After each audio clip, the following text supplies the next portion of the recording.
Hi hello good afternoon friends, welcome to HN Telugu vlogs. నేను మీ అనుని.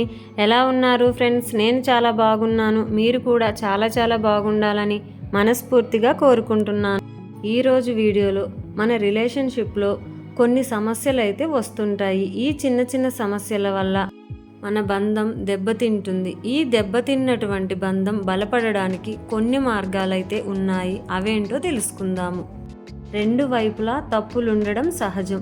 మరి ఈ తప్పులన్నిటినీ దాటు వెళ్ళాలంటే ఈ మార్గాలు పాటించాలి. ప్రశాంతంగా మాట్లాడడం. రిలేషన్ దెబ్బతినడానికి కారణమైన సమస్యను గుర్తించండి. ఆ సమస్య గురించి ప్రశాంతంగా మాట్లాడండి. ఎన్ని ఇబ్బందులు వచ్చినా ప్రశాంతంగా మాట్లాడాలి.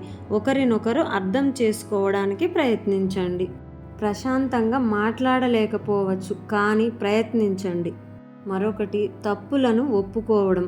ఇది చాలా కష్టమైన పనే అయినా తప్పులను ఒప్పుకోవడం వల్ల రిలేషన్లో నమ్మకం పెరుగుతుంది. నిజాయితీగా తప్పులను అంగీకరించడం వల్ల ఎదుటి వారికి మీపై గౌరవం ఏర్పడుతుంది. మరొకటి, క్షమాపణ. ఏ విషయంలో అయితే సమస్య వచ్చిందో ఆ విషయానికే క్షమాపణ చెప్పాలి. మళ్ళీ రిపీట్ అవ్వకుండా చూసుకుంటానని వారికి హామీ ఇవ్వాలి.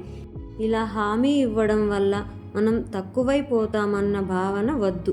మరొకటి, సమయం కేటాయించుకోవడం. ప్రతిరోజు ఒకరితో ఒకరు క్వాలిటీ సమయాన్ని గడిపేలా చూసుకోవాలి. ఈ సంభాషణలు సంబంధాన్ని బలపరుస్తాయి. ఈ విషయం మన అందరికీ తెలిసిందే అయినా సమయం కుదరక సమయం కేటాయించరు. మరొకటి, పాత విషయాలు వద్దు. పాత విషయాలను మళ్ళీ గుర్తు చేసుకోవడం వల్ల బంధం బలహీనపడుతుంది. కాబట్టి పాత విషయాలను గుర్తు చేసుకోవద్దు. కొంతమంది మాత్రం సహించలేక పదే పాత విషయాలను గుర్తు చేసుకుంటూ ఉంటారు. ఇలా చేయడం వల్ల మన బంధం మరింత దూరం అవడానికి ఆస్కారం ఉంటుంది. అలా కాకుండా పాత విషయాలను మర్చిపోయినట్లయితే మన బంధం బలంగా మారడానికి అవకాశం ఉంటుంది. ఇలా మీరు ట్రై చేయండి. మరొకటి, శ్రద్ధగా వినడం. ఎదుటివారు చెప్పేటప్పుడు శ్రద్ధగా వినాలి. మధ్యలో అడ్డుకోకుండా చూసుకోండి. దీనివల్ల కమ్యూనికేషన్ గ్యాప్ అయితే ఉండదు.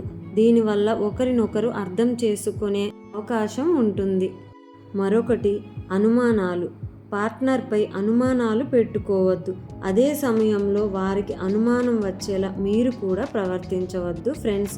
ఏదైనా సమస్య ఉంటే వెంటనే క్లియర్ చేసుకోండి. మరొకటి, సాయం. ఒక చిన్న సహాయం, చిరునవ్వు కూడా బంధాన్ని మెరుగుపరుస్తుంది. ప్రేమను మాటల్లోనే కాదు ఫ్రెండ్స్, మీరు చేసే పనుల్లో కూడా చూపించండి. అప్పుడే మనసులో మనపై మంచి భావన కలుగుతుంది. మరొకటి, ఓర్పుగా ఉండడం. దెబ్బతిన్న సంబంధం ఒక్క రోజులో బాగుపడదు. ఓర్పుతో, ప్రేమతో ట్రై చేయాలి. ఓర్పుతో కూడినటువంటి ప్రేమతో చేసే ప్రయత్నమే మీ ఇద్దరి మనసుల మధ్య గ్యాప్ను ఫిల్ చేస్తుంది. అప్పుడు మీ బంధం బలపడుతుంది. ఈ వీడియో విన్న తర్వాత మీకు ఒక మంచి అభిప్రాయం అయితే వచ్చి ఉంటుంది ఫ్రెండ్స్. మరి నా వీడియో మీకు ఎలా అనిపించింది? నచ్చినట్లయితే లైక్ చేయడం మర్చిపోవద్దు. షేర్ మరియు సబ్స్క్రైబ్ చేసుకోండి ఫ్రెండ్స్. సపోర్ట్ అయితే ఇవ్వండి ఫ్రెండ్స్. ఇలాంటి ఎన్నో మంచి వీడియోలు చేయాలని మీరు సపోర్ట్ అయితే ఇవ్వాలి నాకు ఫ్రెండ్స్. ఓల్డ్ వీడియోస్ కూడా వాచ్ చేయండి ఫ్రెండ్స్. మంచి వీడియోలు ఉన్నాయి. ప్లీజ్ సబ్స్క్రైబ్ చేసుకోండి ఫ్రెండ్స్.